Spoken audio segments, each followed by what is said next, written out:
Մեծ հաղթանակի 80-ամյա հոբելյանի կապակցությամբ Մոսկվայում անցկացվում է հաղթողների հիշատակը խորագրով միջազգային ֆորումը։ Կազմակերպիչը անմահ գունդ միջազգային շարժումն է։ Մոսկվայի հաղթանակի թանգարանի հրամանատարների սրահում են անմահ գունդ շարժման համակարգողներ ավելի քան 50 երկրից, հայրենակցական կազմակերպություններ, հատուկ ռազմական գործողության վետերաններ եւ ուսանողներ։ Անմահ գունդը դարձել է միասնության եւ ճշմարտության հանդեպ հավատարմության խորհրդանիշ, հատկապես ժամանակակից այնպիսի մարտահրավերների պայմաններում, ինչպիսիք են նացիզմը եւ ռուսաֆոբիան։ Ֆորումի մասնակիցներին հղած ուղերձում նշել է Ռուսաստանի նախագահ Վլադիմիր Պուտինը։ Президент Российской Федерации Владимир Владимирович Путин.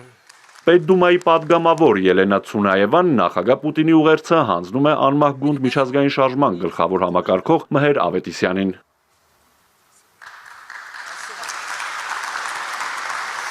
Անմահ գունդն ամբողջ աշխարհում հանգիստ չի տալիս ռուսաֆոբներին ու նացիստական տրամադրություններին։ Ողջունելով ֆորումի մասնակիցներին ասում է Մհեր Ավետիսյանը. Наши отцы и деды, наши матери и бабушки, победившие фашизм, Մեր հայրերն ու պապերը, մայրերն ու տատերը հաղթելով նացիստներին կարող են հպարտանալ իրենց սենունդների առջև։ Այսօր մենք շարունակում ենք նրանց բարի գործը, պայքարը նոր գլուխ բարձրացնող ֆաշիզմի դեմ։ Վստահ եմ, որ ինչպես 1945-ին հաղթանակը մերն է լինելու։ Իմ խորին համոզմամբ Խորհրդային Միության փլուզումից հետո մենք չենք կարողացել կարգավորել եւ թույլ չտալ պատմությունը վերաշարադրելու գործընթացը։ Արևմուտքն ու նացիստների հետնորդները վերախմբագրել են մեր պապերի ու հայրերի կյանքի պատմությունները, այնպես են արել, որ ֆաշիզմին վերածնվելու, նոր կարգախոսներով գլուխ բարձրացնելու եւ աշխարհին սպառնալու հնարավորություն է տրվել։ Որպես Խորհրդային Միության ժառանգներ պետք է թույլ չտանք նույն սխալները, ընդգծում է Ավետիսյանը։ Сегодня мы вместе собираемся праздновать 80-летие Победы.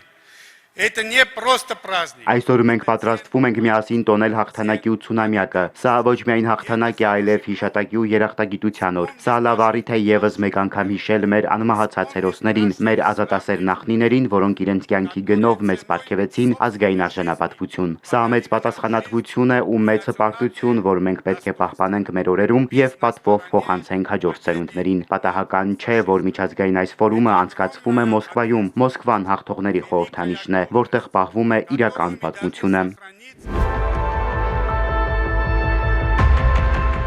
Անմահ գունդն այս տարի նախատեսում է տարբեր ձևաչափերով մասշտաբային ծրագրեր իրականացնել ամբողջ աշխարհում։ Հայաստանում տոնի կապակցությամբ կենտրոնական փողոցներում մեծ երթ կանցկացվի։ Я, как гражданин Армении, считаю своим долгом сохранять историческую память. Ես որպես Հայաստանի քաղաքացի իմ պարտքն եմ համարում պահպանել խորհրդային ժողովրդի սխրանքի պատմական հիշողությունը։ Հայաստանն ու Ռուսաստանը պետք է այսօր առավել քան երբևէ միասին լինեն, ինչպես բարեկամ ու եղբայրական երկրներ։ Որքան ուժեղ լինի Ռուսաստանը, այնքան ուժեղ ու անվտանգ կլինի Հայաստանը։ Безопаснее будет Армения. Չնայած պատմությունը վերաշարադրելու ջանքերին, մեծ հայրենականի հերոսների հիշատակը հավերժացնելու ուղղությամբ ֆորումի շրջանակում հսկայական աշխատանք է իրականացվում։ Առանցքային ուղերձներն են, երիտասարդները պետք է հպարտանան հերոս նախնիների սխրանքներով, անխոնջ պայքարեն ընդդեմ պատմությունը կեղծողների։ Արթուր Հակոբյան, Էպիկենտրոն։